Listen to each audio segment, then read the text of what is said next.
Beyond the Echo Cavern by BreAnna Teschendorf, Chapter 21, Rude Awakening. They would not have fallen asleep so easily had they known that Annika's whispered scream had been exactly loud enough and high-pitched enough to awaken the creature who lived in that passageway. He had been alone in the darkness for a very long time, and had eaten nothing except worms that he could dig up from the ground of the cave with his rock-hard pointed nose. He did not like the taste of worms very much. He preferred something crunchy. He knew that children had bones that were deliciously crunchy. This nameless creature had a long body that was hot to the touch and was covered in thick black quarter-sized scales. He lifted his large eyeless head from its hole about 20 feet away from where the children lay, sleeping, and he stuck out his thick 2-foot-long blue-black tongue like a snake to taste the air. "Yes," he said to himself. "Yes, there are children here, more than one." 4 long bony fingers with crimson pointed fingernails like a lizard's emerged from the hole and gripped the ground. Slowly, he heaved the rest of his thick 5-foot-long body out of the hole. The creature had hands like a human, except he had only 4 fingers, which he walked upon, but only in the front. He dragged the rest of his body, which was very thick in the middle, and then tapered into a pointy tail at the end behind him cumbersomely. He was a slow mover. His hands and arms were very strong, just like his nose. He could break through rock with ease and make new holes anywhere he liked. He could see nothing at all and hear very little, only high-pitched noises. With his long, wet tongue he could smell, and this asset he now used, licking here and licking there, as he slowly moved up the tunnel towards the deeply sleeping children. When the creature arrived at the spot where they slept, his tongue sensed their presence immediately. His tail swished on the ground in delight. He was a little surprised, though, that he heard no scream. He had expected that they would be aware of him by now and be running. He loved a chase, and it worked up his appetite. He knew there was nowhere for his prey to escape to, so it didn't matter that he was so slow. He would just slowly and rhythmically pursue his prey to the end of the tunnel and then crunch, crunch, devour them. He raised himself up onto his tummy so that both his hands were free and began feeling all over the tunnel for the unfortunate children. He growled in dismay when he found nothing there. Gabe heard the growl and jerked from sleep. A horrible, acrid smell in the air sickened his stomach. He held perfectly still, barely breathing, and listened. The creature's excellent tongue did not let him down. In a moment, he was licking Charlie's leg. He didn't much like the flavor of his jeans, nor did he recognize the smell of the clothing made in a different world. The lick woke up Charlie. The putrid smell also reached his nose immediately, not to mention that the creature was right next to him, and he could feel the heat radiating from its body. He laid there frozen, wondering what to do. He only had to wonder for about 2 seconds, though, for although the creature had missed his head in its sniffing, licking process, it had found Annika's arm. The creature was thrilled with the delicious salty piece of meat its taste buds found, and it wrapped its tongue around her arm and gave a tug, swishing around its scaled body in delight. Of course, Annika erupted, shouting, and began to thrash about. "Gabe! Charlie! Something has my arm!" she yelped. "Help!" It was lucky for her that Charlie and Gabe were both awake and could react quickly. Charlie whisked his sweatshirt off the light so that he could see the creature. He was so stunned by the sight of the eyeless beast that he nearly fainted, and the room began to spin. He somehow managed to compose himself, and using the end of his staff, he whacked the tongue of the animal as hard as he could. It didn't hurt the creature very much, but it was surprised and quickly let go, recoiling. "Quick!" Gabe urged them. "Scoot further back into the crack." Gabe grabbed Annika's other arm and pulled her. Charlie rolled away expertly like a soldier, squirming further into the crevice. The children were just fast enough. The creature recovered from his shock quickly and thrust his terrible strong arms into the space after them. "Go further! Faster, Gabe!" Annika pushed him, nearly knocking him over and slowing their progress. "I'm going as fast as I can," he retorted. The crack was getting more and more narrow the further they went in. Soon they were crawling forward on their bellies. The creature thrust himself in after them, and using his hard nose and strong hands to make room for himself, crashed loudly forward. The children could feel his heat behind them, and of course smell him. In that small space, his stench was almost overwhelming. Their eyes began to burn and tear up. It felt to them that they were stuck like that forever, crawling as quickly as they could on their tummies, with the creature battering and grunting behind them. Suddenly, one of the long fingers made contact with Annika's ankle, and this gave the creature the encouragement he needed to push himself forward in one hard heave. He finally succeeded in wrapping his hot, dry hand around Annika's poor little ankle. He also succeeded in getting his thick middle wedged into the crack, so he could not move forwards or backwards at all. "Ah!" she cried, and grabbed Gabe's leg to stop herself being pulled backwards. Gabe immediately perceived what had happened, and with all his might he strained his leg forward, trying to pull Annika out of the monster's grasp. Gabe reached his arms in front of him for something to hold on to, and, to his surprise, he found an edge with the tips of his fingers. The edge was another opening, the other side of the thick wall they had been crawling through. "He has my ankle! He has my ankle!" Annika cried, kicking and straining forward with all her might, digging her fingers into poor Gabe's flesh. Tears welled up in his eyes, but he gripped the edge of the crack with all his might and held on tight. The creature was so strong that he nearly wrenched Annika's right leg out of its socket. It was then that Charlie intervened. Despite the smallness of the space, he had managed to maneuver his body around so that he was almost facing the monster. He reached into his pocket and removed the precious little box that Rivers had given him. Charlie opened the box, reached inside with his thumb and pointer finger, and removed a pinch off the top of the little pile of dust inside. He threw the dust with all his might at the hand of the creature that was gripping Annika's ankle. A flash so bright that it hurt his eyes exploded in front of him, and he had to cover his face with his arm, nearly spilling the rest of the dust. The creature cried in agony in a high-pitched howl that shook the walls of the cave and caused dust and little rocks to rain down all over Charlie, Annika, and Gabe. Gabe was straining so hard to hold Annika back from the monster that when she was suddenly free, they both went flying forward and toppled out of the crack in the wall. "Come on, Charlie," Annika cried, looking back into the crack. Charlie was on his stomach with his feet towards them. "I cannot see! I cannot see!" he screamed out in shock and panic. The monster continued to yammer, and they could barely hear Charlie over the roar. "Let's pull his legs," Gabe shouted to Annika.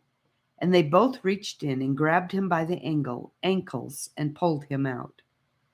As soon as Charlie was out, Gabe said, "Come on," and pulled him by the hand away from the hellish slice in the wall. They all stumbled down the passageway until they couldn't run anymore and were sure that the monster wasn't following them.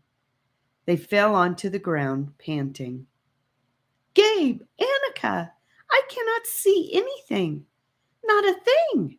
I'm blinded. I threw the fire dust and it exploded, and it was so bright. I am blind. I cannot see."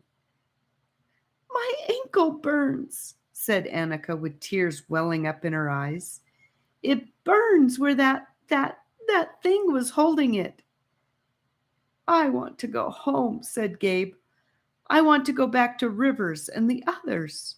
We are stuck here in this stupid hole, and we don't even know which way to go anymore."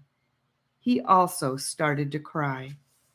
They all three sat and cried until their eyes felt all swollen and achy from the tears. As their sobs stopped, they realized that everything around them was perfectly still and quiet. There was a soft green glow coming from a distance behind them, from inside the cave wall. "That must be our staffs. We left them in there," said Annika, looking at Gabe hopefully. "Can you see the green light at all, Charlie?" she asked him. "No, I can't see anything. I am blind," said Charlie in a calmer voice. "Oh, Charlie, it's so awful," she said, taking his hand. "Maybe your eyes are just adjusting, though, from the flash. I'm sure you will see again in a few hours. I'm sure." Charlie was silent. His heart was heavy and his stomach hurt. He wanted to have a positive attitude like Annika and believe he would see again, but he just couldn't. There was no one to blame but himself. He knew that. Rivers had warned him and told him that a task like this would be too much for him. Now he was blind, and Annika had almost died. Charlie wished that he hadn't been so stupid about wanting that treasure. He wished he could close his eyes now, fall asleep, and wake up at home. He wondered how something like this could happen to a guy like him. "We need that light, Gabe." Annika looked at him in expectation. "You want me to go in there with that thing and get it?" he asked, looking horrified. "No way." "Charlie can't do it because he is blind," Annika pleaded. "My ankle is burning, Gabe, really burning. It feels like my foot is coming off. Please, please see if you can reach the torch without climbing in there." "I don't even want to look in there. That thing's tongue is a mile long. He will whip it out of his mouth and eat me. Let's just crawl away. Our eyes will get used to that dark," he said, not sounding very sure of himself. "The thing is gone, Gabe," Annika argued with him. "Charlie burnt it and most likely blinded it too, and it ran away. Please, Gabe, please see if you can get our light. I can't do it. I just can't. You need to save us all." "Fine," said Gabe. His voice quavered in a way that sounded anything but fine. Gabe stood up slowly and walked at a much diminished speed back towards the shining crack in the wall, the only light now visible in the tunnel.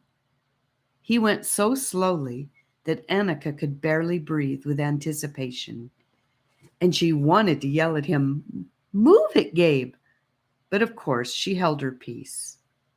Charlie let out a little moan occasionally, or muttered to himself, "Blind, completely blind," in a way that made the tension even worse. Finally, Annika could make out Gabe's dark outline standing right beside the light. Gabe crouched down when he reached the crack, so that his head was just below it. just in case the monster inside should see him coming. Finally, he brought his eyes to a level with it and peered inside. At first, he couldn't make out anything except the green light, which looked very, very bright after the darkness. When his eyes adjusted, he nearly yelped as he saw the heaping form of the beast lying not very far inside the crack, right where they had left him. He could see 2 of their torches, but not the third. It was presumably behind the monster. The other 2 were lying right next to the monster. Gabe's heart began to pound, and his strength failed him. He did not want to crawl into the hole with that thing. He crouched back down, wondering what to do. He looked back towards Annika and Charlie, but he couldn't even see them in the darkness. A fear crept into his mind that perhaps they weren't even there, and he was all alone in the blackness. He quickly shooed that fear away, trusting his sister's constancy, knowing she would never leave him. The feeling of the unknown in the darkness was overwhelming enough to cause him to take another look into the crack at their lost lights. Gabe stared at the monster for a long, long time. He was surprised to discover that the brute had no eyes. It had clearly not been blinded by the flash. It was hard to tell if he was alive or not. He watched it as hard as he could to see if he could make out signs of breathing or movement, but he couldn't. As far as he could tell, the thing was perfectly still and completely unaware of him. Having determined this, his courage rallied within him. It wasn't moving. He knew that Charlie had thrown a powerful explosion of fire dust at it. It must be dead. He repeated this sentence over and over to himself, wondering if he believed it or not. Finally, he decided that enough time had passed in which the creature hadn't budged. It must indeed be dead. And slowly, very slowly, quietly, very quietly, he raised himself back into the crack. He was forced to lie on his tummy, and once inside, he didn't move again for a few minutes. Then he realized that it was very difficult to move backwards into the hole on his tummy. His nose also began to smell the suffocating stench of the creature. It turned his stomach. He laid still for a minute and pondered the problem. Finally, he decided on a plan. He slowly inched himself back until his legs were out of the crack. Then he swung them around and started inching in on his tummy, feet first, aiming them towards the torches. His plan was to wrap his feet around the torches and pull them out. He knew he could move forwards faster than backwards, and if his adversary suddenly came back to life, he would have a better chance of escaping. Plus, he could keep his nose further away from the stinky thing. Slowly, carefully, and ever so timidly, he began to wiggle backwards towards the torches. He looked over his shoulder as far as he could to see where he was going. The smell made him want to vomit, so he started breathing only through his mouth. His breathing sounded very loud to him inside the silent cavern. At last, he felt the tips of his toes touch the wooden handle of one of the torches, and he breathed a little sigh of relief. Just a little bit further, and he could wrap his feet around it and grip it with his ankles. Gabe inched back a little bit more. His feet were right next to the monster. He turned to look over his other shoulder, and to his alarm, he could see the monster's arms right next to him. Gabe moved a little bit to the side to avoid touching the monster's arms and shivered. His whole body was in a cold sweat, and his heart was booming in his ears. At last, he could feel the handle of the torch with his feet. He slightly lifted it with his shoes and wrapped his ankles around it. He could only get one torch, and he regretted it, but saw no other option. He was not going any deeper into that crack with that creature. No way. Just as he was about to start moving forward again, with the handle of the torch securely between his feet, he felt something sticky and wet under his stomach. He turned towards the animal to find that he was exactly level with its loathsome hand. There was only one hand. The other hand was missing, cut off at the wrist. Foul-smelling, gooey black stuff was pouring out of the severed wrist and running right under him. The creature's very lifeblood was rank and vile. Gabe was so startled by the horrendous sight of the handless wrist that he opened his mouth and out came a loud burst of noise that awoke the creature, who was not dead, only passed out. Gabe felt it heave itself up beside him. In a panic, Gabe began to lunge forward, doing all he could to keep the torch between his legs. Annika heard the scream, and despite the crippling pain in her ankle, she got up and limp ran down the rocky passage towards her brother. Her eyes were full of tears, for the aching burn was so severe. "Gabriel!" she cried out. Charlie also got up and ran in the direction of the scream, but he kept stumbling and falling over, still unable to see anything. At last he fell so hard that he could not get back up, and he lay in defeat with a swollen wrist on the floor of the cavern, with tears in his eyes as well. Gabe wiggled forward out of the crack, straining with all his might, blinded by fear. The creature had indeed lunged up, but it hit its head on the top of the cavern, and it was already so weak with loss of blood that it succeeded in knocking itself out. Gabe didn't know this, and he wiggled from the crack in fear of his life. After what felt like an eternity, he lunged out and nearly fell on Annika. "Run!" he told her, grabbing the rescued torch from the crevice and clutching her arm. They ran back towards where Charlie lay, Annika keeping up as best she could with her ankle. By the time they got to Charlie, it was clear that the creature was not pursuing them, and Annika fell onto the ground beside him. "Annika!" Gabe exclaimed, sitting down beside her. "Your leg!" Annika looked down, and an operatic wail passed through her lips and echoed off all the cavern walls.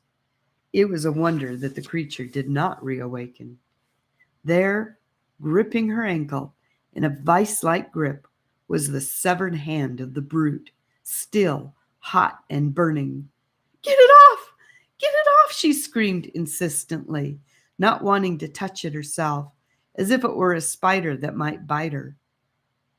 Gabe didn't particularly want to touch it either, but having summoned up enough courage to wiggle into a tiny crack in the wall of a dark cave with a bloodthirsty monster had made him one tough dude. He reached down and pried the hot fingers from his sister's ankle, then took the hand and hurled it down the cave as hard as he could with an "Oomph! Here's your hand, stupid!" Meanwhile, Annika had laid down on the ground with her eyes shut.